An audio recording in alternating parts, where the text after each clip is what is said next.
I am Jim Collison and live from our virtual studios around the world. This is Gallup's Call to Coach, recorded on April 10th, 2020.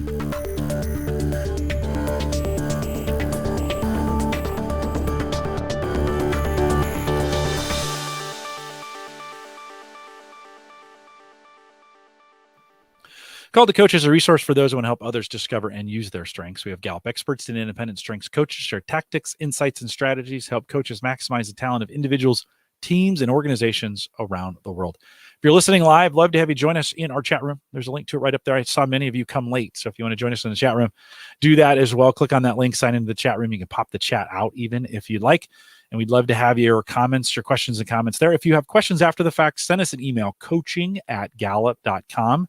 A great way. You can send us any of those questions. We'd love to get them. Don't forget, subscribe to us on your favorite podcast app. Just go to Gallup or search Gallup Webcasts on any one of those applications. Like us and subscribe to us down below if you're finding us on YouTube. Robert Gapsa is our host today. Robert works as a workplace consultant here. Robert, always great to have you on Call to Coach, and welcome back. Hey, thanks. Happy to be here, Jim. Just excited to be a part of this. In part one, we kind of gave an outline of what it means kind of to be a strengths-based culture. And we outline that there. If you want to go back and review that, and you're listening to part two first, might want to go back and review that. Talked about the importance of a CEO. Give us a little bit of a recap on that first session, maybe a couple sentences around that, just to kind of bring people up to speed. Why is that important? Yeah, sure. Absolutely. It's always important to get anything infused into an organization. If you want to get something, especially as big as culture, it needs to come from the top. It really needs to be something that's important, part of the business strategy, part of a vision and mission that an organization has. When it's siloed, it's just not as effective. So we always say, if you can get leadership or an executive sponsor of some sort behind it, then you're going to get just more traction, more horsepower, and it's just going to fuel the fire to get it going. And then the managers, directors, and everyone below, internal coaches, then they just amplify that, right? And that's the easiest way to do it, is to have that ammunition. And I think we said that's the best possible scenario. You may enter in at another level in the organization. And that's okay too, right? But the best possible scenario, if we can get CEO or executive level buy-off on that. Part two is really talking about requiring or having every employee know and discover their strengths. Now, we're talking to a bunch of strengths coaches, so you're going to have to work hard on this one, Robert, because I think most people will be like, duh. Yeah. But let's get started on that. Why is that important? Yeah, well, it's almost like, is that a rhetorical question? Why is that important? It's kind of like asking me, gee, Robert, you coach your son's lacrosse team. Why is it important that they all have a stick? Why does every baseball player need a glove out there in the field? It's like, if they don't have the tools, equipment, the resources to be their best, and only some of them do, then you're just not going to have a winning team. So to me, it's just one of those things that, it just starts foundationally as, if you're going to make it a cultural thing, and again, the word culture is a big part of this. This isn't about just having a strength-based team or approaching things with your strengths, or we use it with our recognition. Changing a culture takes work, it takes time, it takes practice, and it takes a lot of belief and communications, and it has to show up, right? You can't talk about a culture. You can't mention it and say, this is our culture. Because it's like marketing. We've lost control over marketing our products and services in the world because people are doing it for us. If we want to know about something, we're reading reviews, we're reading ratings, right? So part of this is, I think, creating this belongingness, right? There's a belongingness, and it's important that strengths, one of the things that we talk about in the courses and that coaches I know appreciate is that strengths gives us a common language. Human beings have been brought together and connected into this tribal kind of belongingness mostly through language. It's like when you have a common language, think of it when you're traveling in another country and you run into somebody who speaks your language, you almost feel an immediate bond with them because there's this thing, right? So it's amazing when I'm somewhere or I'm in wherever, and I get somebody that hears me talk about my strengths, and they go, oh, suddenly they're like my best friend. I know my top 5. And they suddenly have this barrier that's brought down, and they want to communicate and talk to you. So I think it's important that everybody have that same opportunity and feeling, because then it's not just about, oh, we took our top 5, we have our top 5, we took the assessment. But if everybody has it, then they take it to that next level of putting it into behaviors and action. It'll help the way they work together, the way they collaborate, communicate, build relationships, influence, right? Think, all of those things. It's just important. If people are missing, I think we're seeing it become more a part of all of onboarding programs. We're seeing universities have all incoming freshmen that are taking it. So it's kind of this, you're either in or you're out. If you can be all in, be all in. Because to take a culture change, you need to be all in. It can't just be some people. We often talk about strengths in the context of teams. And it's great when we think about it on an individual basis and understanding who I am and pointing my efforts in areas where I am best, where those things I've had future, or I've had past successes in, or I'm most comfortable with. I have that near perfect performance where, right, I find joy in some of those things that I'm doing, right?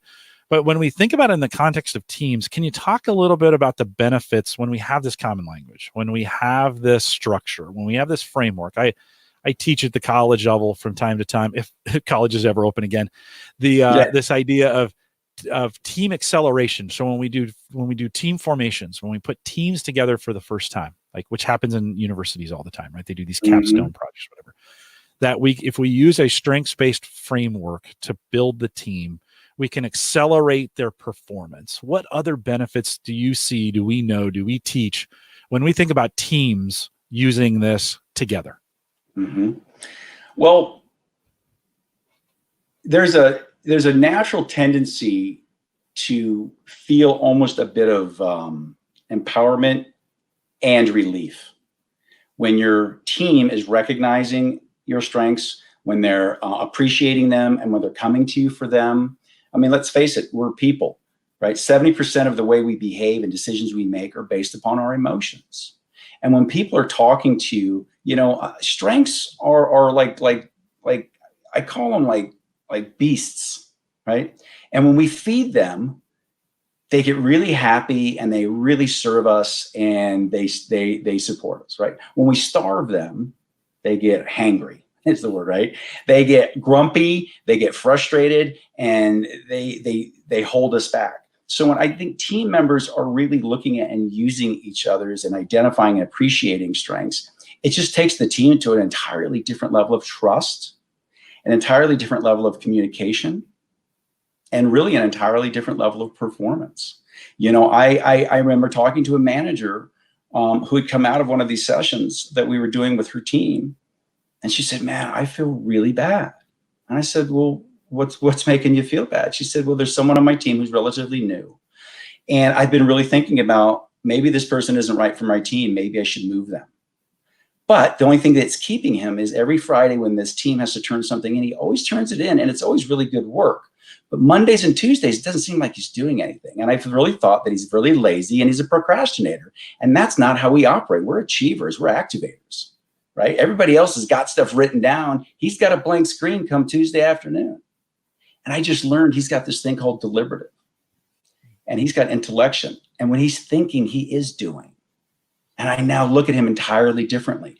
Those breakthroughs are what makes teams stronger when they work with strengths amongst the team.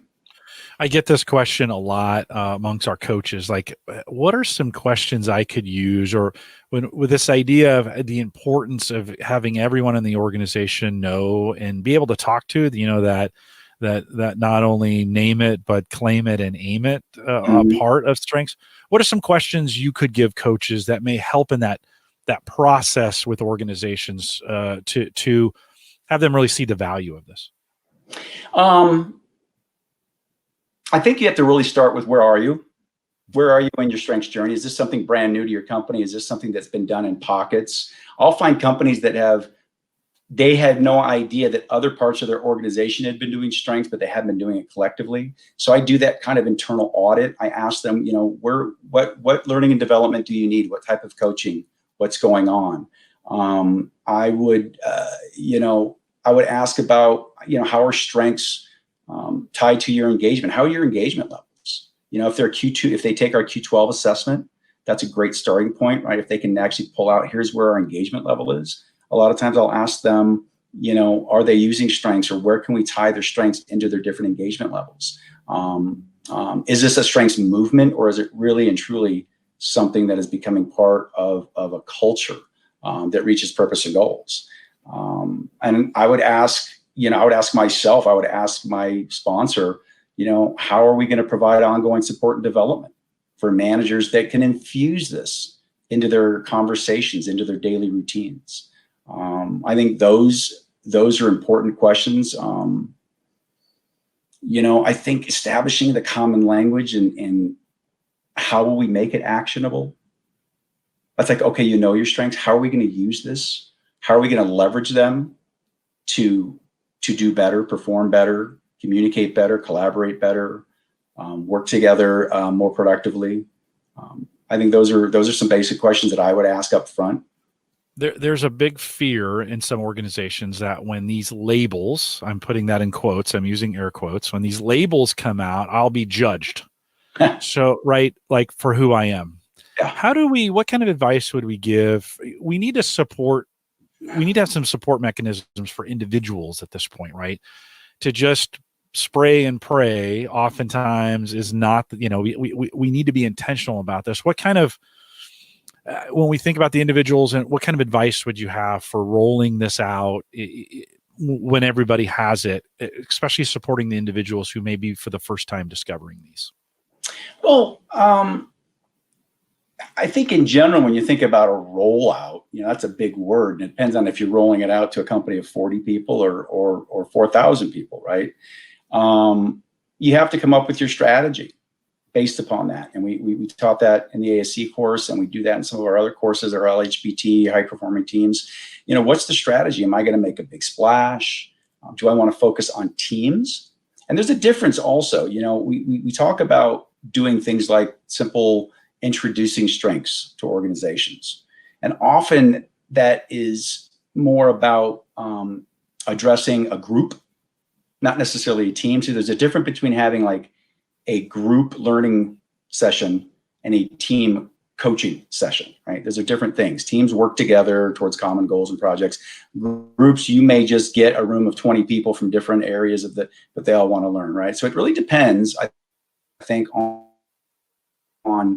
how you're approaching it and who's going to be there and how you want. With is a great way to start rolling it out, because we need to know, why would we do this? What performance areas are we trying to point it out? Where are we trying to aim it in general? And then having those one-on-one conversations with the individuals is always the best way to kind of follow up, to get them really owning, aiming, or naming, claiming, and aiming their own strengths, so that they can do that as well with the team. Because if you don't know yourself, it's hard to know how you value or how you offer value to others.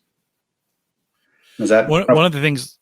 I think so. And let me add to that a little bit. I think one of the things, we published a book last year called It's the Manager, and there's lots of great advice in that book for managers as we think about what they're having to deal with. It even comes with a code for that manager. So oftentimes, starting rollouts, or starting this with the senior team first, getting them on board so they understand the language. They're going to have a lot of questions from the rest of the organization. They shouldn't come at this like, nah, I don't know, I haven't done it yet. Yeah. There may be, want to make sure we have that covered.